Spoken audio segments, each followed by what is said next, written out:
G'day expats and welcome to another episode of Expat Chat, episode 168 today. And as always, I'm joined with my co-host, friend, business partner, mentor, all the above, Brett Evans, who is the Managing Director for the Europe, Middle East and Africa's region. Good morning, Brett. How are you? Good, mate. Good. And as always, folks, on my left or your right, or depending which earbud you're listening to, as always, joined by my mate and colleague from the Australian office, James Ridley, who's the Managing Director for the APAC region. How are you, mate? Yeah, good, mate. It is a windy, sunny afternoon on the beautiful, lovely Gold Coast. I've been Nice. enjoying the heat lately, enjoying the Australian Open. God, it's been good. Alcaraz, he's just too strong. Hopefully see him and Sinner in the final. We love the Australian Open. But mate, good topic today. What is the Australian dollar doing? It's moved and it's moved quickly, hasn't It's probably the one topic that brings all Aussies together. Some it? Aussies, I mean, from an expat's point of view, some people want to talk about super or property and stuff, but everyone wants to talk about the dollar. So, given the meteoric rise in January, I'm just looking at the latest numbers here. So, we're over here. Well, geez, it's almost on the way to 71 cents right now, 70.9. It's So, moving. it's moving. So we thought we'd jump on the call and just sort of provide a bit of context as to why it's going up and what expats should expect. But let's keep the compliance officers happy in the world. Let's get that little jingle out of the way. All the information we're going to share with the amazing folks on the Expat Chat podcast today should be treated as informational and educational purposes only. Please do not construe this as personal advice. If you do need to get personal advice, please speak to a licensed and experienced specialist like Atlas.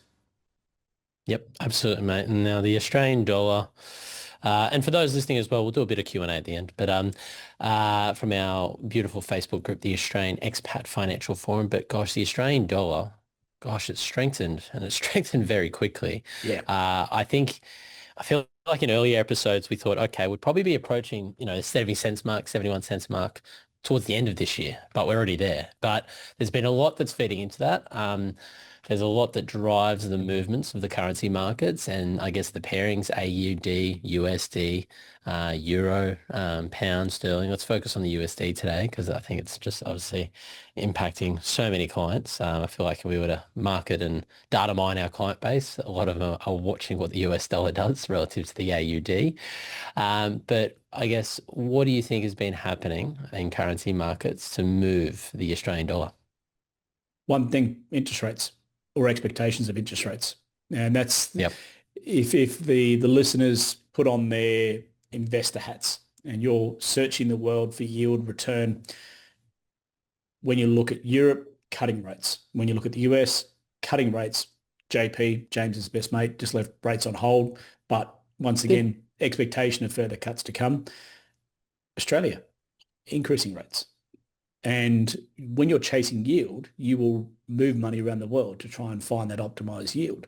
Now, I guess the question we've got to, or not the question, what we've got to explain to the folks out there is why is interest rates going up? And James, do you want to run us through just what in the last 30 days economic data is showing? Yeah, well, I guess there's been a few things in play, but I guess the most recent is the December quarter CPI print. So that arrived on our desk yesterday, I believe, Slammed on our 28th. Yep, desk. that's right. Yeah, that's right. Nearly knocked us out, to be honest.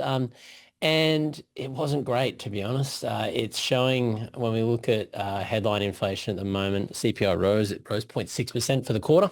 So that's tracking along that 3.6 to 3.8% year on year, which is well above the RBA's target of 2 to 3%, which is a bit of concern. We sort of saw it tracking up late last year and we're keeping obviously they're keeping a steady eye and a watchful eye on it, and now it's tracked up a bit more. The December print was, I think, 1% month on month, so at that 3.8% year on year for the December month.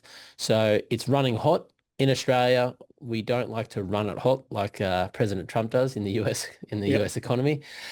We like to track along nice and steady, 2 to 3%. So with that in mind, it would mean that it is very likely we at the next RBA meeting, which is only a few days away, we should see an interest rate hike, not a cut, Next. a hike. Yeah, And it's very soon. when this podcast comes out, it'll probably be Michelle would have. released her results. So Yep. Yep. yeah, everyone's money's on a hike. I think also what adds to the mandate to increase rates is unemployment fell. That was the data we got last week. So with Mm, unemployment falling, inflation increasing, the market is cooking along. But like you and I always say in these seminars we run and webinars, averages are dangerous. So it mm, doesn't mean all of Australia is killing it, and all of Australia is getting employed. Um, we go back to a very heavy spend by Canberra. So we have that government spending. So what's actually happening is they're lopsiding the market. So they're spending money like a drunken sailor on shore leave. But what's happening is actually pricing out MNCs, SMEs, all those businesses that, trying to compete for the same resources. So wage inflation's going up. That's why unemployment's going down.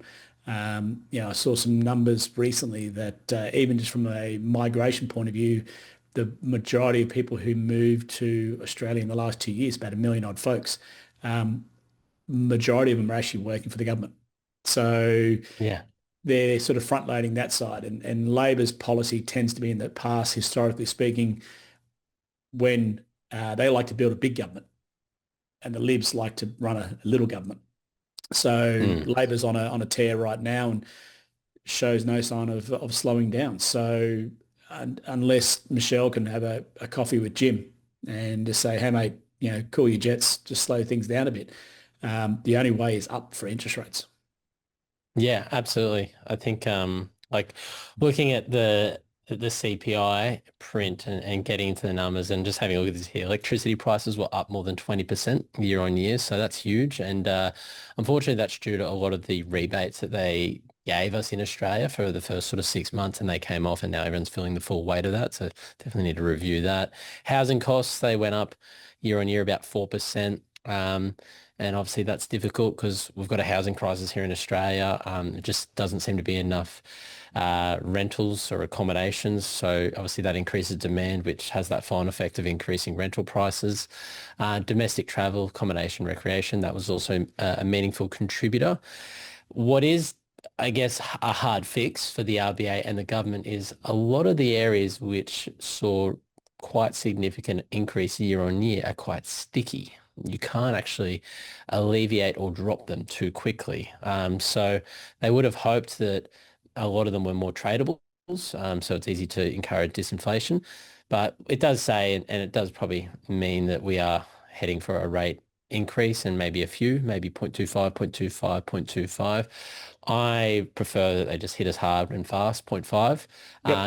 because it does take 2 to 3 months to actually flow into the economy. 0.25, if it gets away from us now, that means they're going to have to go a lot higher. Chasing So their I think tail. exactly right. 0.5 is very sensible. Now, why are we talking about this? Inflation and how it feeds into the Australian dollar? I think we need to link it back now, Brett. Hey, I think we were a broken record last year. We told folks, if you like it at 62, transfer your money back to us. If you like it at 65, transfer money back to us. Even as late as I think it was December or November, we were selling folks, if you like the rate, transfer back to us. So here we are at Yep. 71 cents or 70.9. Who knows where it could go 75. You could look back at 69 and go, God, that was a great deal. But at the time, you're always nervous. So if you do have an intention to return to Australia or some sort of building link, or even you just want Australia as a safe haven for your wealth, um, you want to accrue wealth in the country you intend to return to or retire to. So take the emotion and take the consternation out of picking currencies. If you dollar cost averaged through 2025, your average rate would have been 64, 65 cents the US dollar. Right Yeah. now, at 71, you look like a guru and you got Yep. bragging rights at a barbecue. Yep. Only if you were disciplined. Only if you took emotion out and on the 15th or the 25th or whatever day you get paid, bang, bang, bang, transfer that money back to us. Because by doing Yep. that way, you don't know what 2026 or 2027 holds. We could be at 80 cents, all depending on certain mechanics of the economy of the US and Australia and the world. Yeah, it's a possibility. So we're at 70.9. It has hit 71. So Mm. this is the new norm, folks. Get used to it. Don't say, oh, well, I'll wait for it to fall back to 67 or 68 to do it, because the Might not chance of happen, people. the chance there's a higher likelihood of going higher than lower. Absolutely, absolutely. And I mean, other things which are driving the Australian dollar, I mean, yep, obviously the divide between the RBA and the US, I think that is probably the lion's share of the contributor at the moment. Remember, you've had three cuts in the US and we're only going one direction up.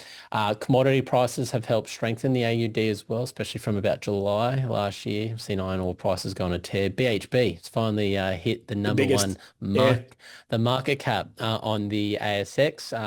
I don't know whether they ring a bell for that or anything like that at the ASX, but it give them a took over medal. CBA. Yeah, exactly. So it's done really, really well in terms, and a lot of that is driven by commodity prices. Remember, we are a net exporter, so it means it has driven up the demand for Australian dollars because people are buying out natural resources. So that is another factor, but the main factor is definitely the divide and that widening probably trade surplus, I'd say, or I guess the currency divide between Australia and the US when it comes to our cash rates. So, yep, I think 0.25 to 0.5% increase in the next interest rate decision with the RBA, and then we'll see what happens from there. So it's going to be interesting. I think maybe be interesting. Do we want to predict where we could finish this year? Maybe it's going to be 74, 75 cents by the end of the year. I think 74, 75 is a reasonable expectation. The only caveat to Hmm. that, with potentially a higher rate, will be if China sorts its mess out and we see an increase in demand for iron ore. If that Yep. happens, then you're looking at 80, combined with raising rates and increasing commodity prices. Oh, see what you did Yeah, there. Yeah, yeah. okay. Yeah. So The, yeah, it's a possibility. When I think of all these different permutations of what can occur, and that to me is a big one. Or if your mate JP goes on a tear and decides to really aggressively cut rates because something bad happens in the US, then that interest yeah. rate differential between Australia and the US expands out. And guess what? It's happening. Tell you, So tell you there's what, there's a lot yeah, of moving parts. absolutely, mate. And I mean, if we see 80 cents, I'll be booking multiple trips to the US to see all our clients in all the different states. We'll go to all of them. That's cheap as chips. We love that. Um, but mate, I mean, yeah, I think we've covered it very well there in terms of what we're going to see and why the Australian dollar has moved so quickly. Cost average, if you dollar cost average last year, you're laughing. Just because it's 70 cents or 71 cents doesn't change, what we advise to our clients. Dollar cost average, if you're your monthly surplus, send it home. Obviously deploy Yeah. into your other investments, your other buckets. Stick to that kind of strategy. It's the best way that you can control it rather than trying to time the market. It's not really a thing, to be honest, timing the market. Look, exactly. I mean, 70 cents might seem expensive to you right now, but when it's at 80 cents, 70 cents is going to look like it's cheap as chips. So everything is relative. Don't try and live in the past. And yeah, just take the emotion out of it. If you need to have money overseas, there's not a consideration. But if there's an intention to move that money back to Australia, either, do it on your monthly basis if it's part of a salary, or if you've got a lump sum, tranche it, do a third today, lock that rate in, and then see how the market goes for the next week or two, do another tranche and just keep trenching it through. Your dollar cost average on a shorter time basis, but it takes the guesswork out of it. And that's the hardest thing at the end of the day. Absolutely, mate. And listen, I want to kick it over to a bit of Q&A now Yep. as So, we close so off. just to explain to the folks, we get every episode now, we're going to do an Ask Atlas section. So rather than having some episodes talking about topics, some episodes talking about Q&A, we want to keep that Q&A running through the whole series, the whole season this year. So on every episode, the tail end of the episode, we'll go through 2 or 3 questions that are either sent through via email or asked on the Australian Expat Financial Forum Facebook group. So, mate, let's kick off the second Ask Atlas session of the year. Sounds good, mate. So straight from the horse's mouth, straight from the group itself. A good question here from Sean. Hi, Brett. Expat tax residency question.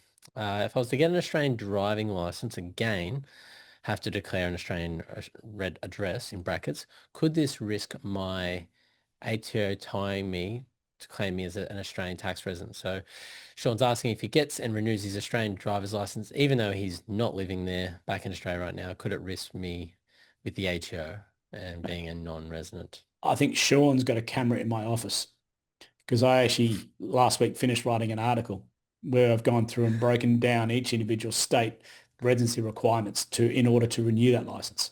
So first one is I'll direct Sean because we don't know what state he's in. It depends on the state, to be honest with you, whether you can do it Mm. at a state level.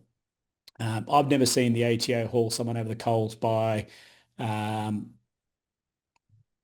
renewing a license, but there might be other extenuating factors that sort of But raise the just the remember, eye. just remember there was that private ruling ages ago. This is years ago about the guy maintaining the gun license. Yes, that was the engineer Yeah, from Saudi back in 2015.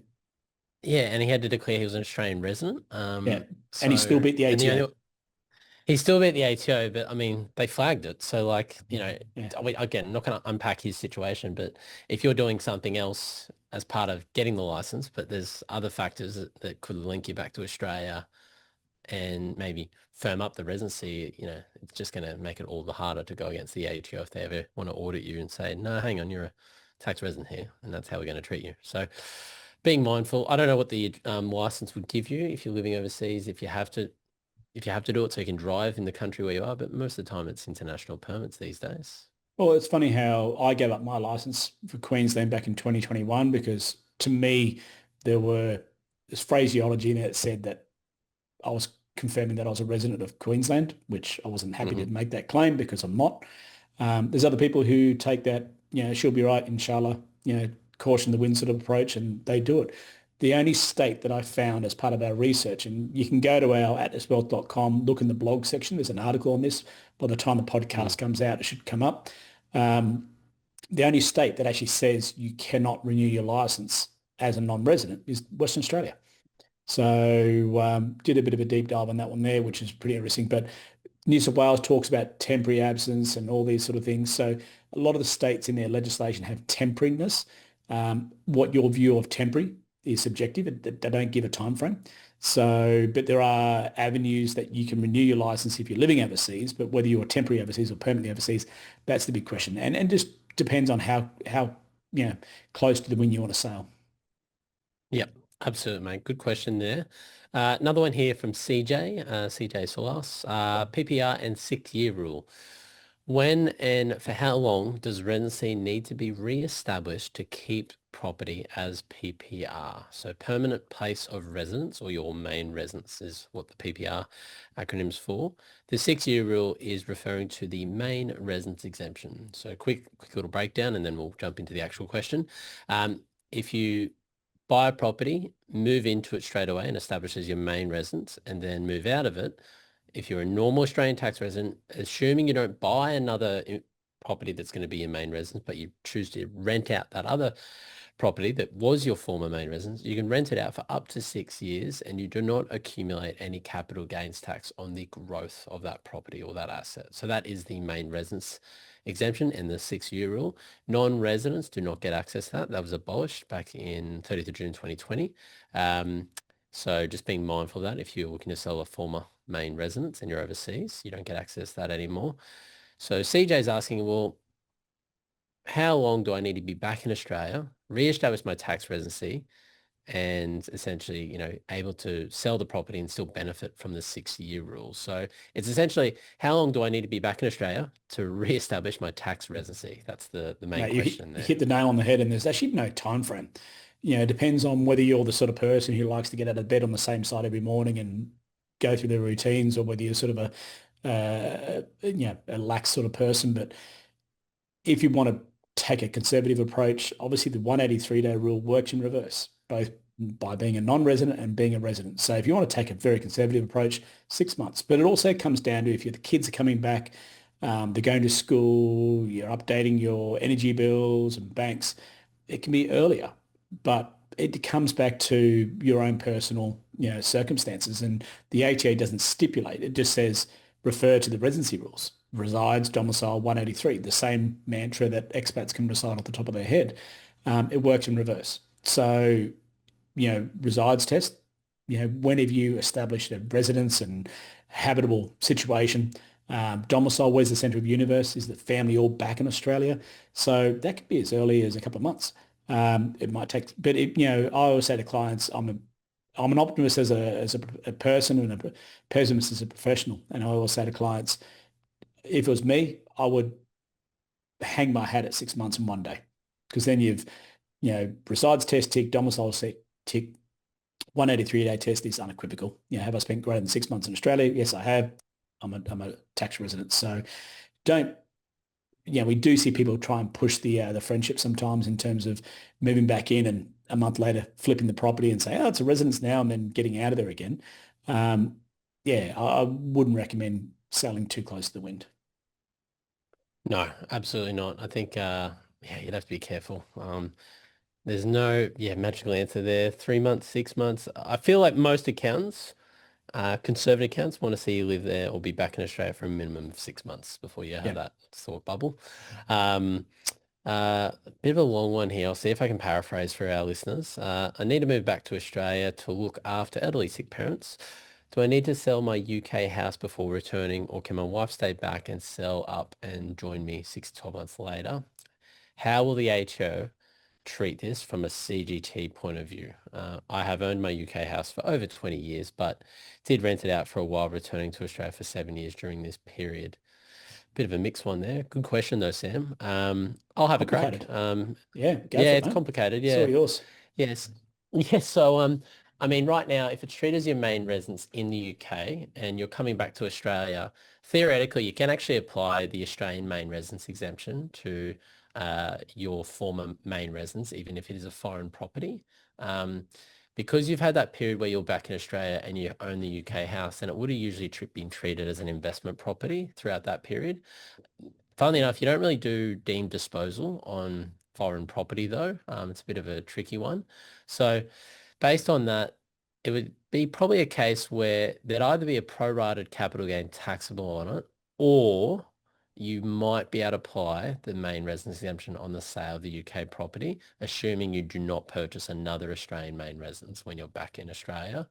I'd probably want to unpack the timeline a bit more, understand that period when you're in Australia for 7 years, and you already own the UK house. I think the devil is in the details with that period. And that's something that just would need to be unpacked with myself or Brett or the tax team. But it could be taxable, but it could be tax-free. So yeah, good question there, Sam. I think we need to know a bit more. Good one here from Diana. I think we've announced this before, but Brett, when do you think the release date of your book will be? Depending on where you are in the world, anywhere from early April to early May, actually. So different countries have different release dates. Actually, the book arrived the other day. It's backwards because the screen's mirrored. But anyway, Yep. that's the book there. It's Great. juicy. Thick. Yeah. I've actually one thing I've actually done is actually use big font, because one thing I hate is reading Yep. books with tiny fonts. So should be easy in the eye, easy on the brain. Lots of case studies, checklists. It's not Mills and Boone, 10,000 paragraph sort of stuff. It's easy to sort of go through it, but I'll put a link below. We're getting close. Obviously, depending on where you are, Booktopia, Amazon, bookshops, airports will all have it. But I'm saying to everyone, if you just want to set and forget, jump on the link below. You can pre-order your book, and that'll ship straight out to you when it's available. So I think the earliest I've seen is Singapore, 3rd of April, out till early May for other regions. So jump on the link below, get your copy. We've already seen an amazing response, which is fantastic. And I'm going to do more work through the year in terms of sort of pulling the book apart and having a chat about it. So, but yeah, book's coming. Yeah, I said there it is in its physical presence, and very excited. Yeah, absolutely, mate. Okay, good question there, Diana. Coming to a store near you. Jessica, good question here. I'll see if we can unpack it today. Hi, Brett. We are dual citizens. Kids are born and raised in Australia. Then we all moved to the UK. Then eldest son returned to Australia to study, but we are still in the UK. Is he a UK or an Australian resident? He spends 3.5 months in UK during his holidays. Can he still open an account to invest in shares in the UK?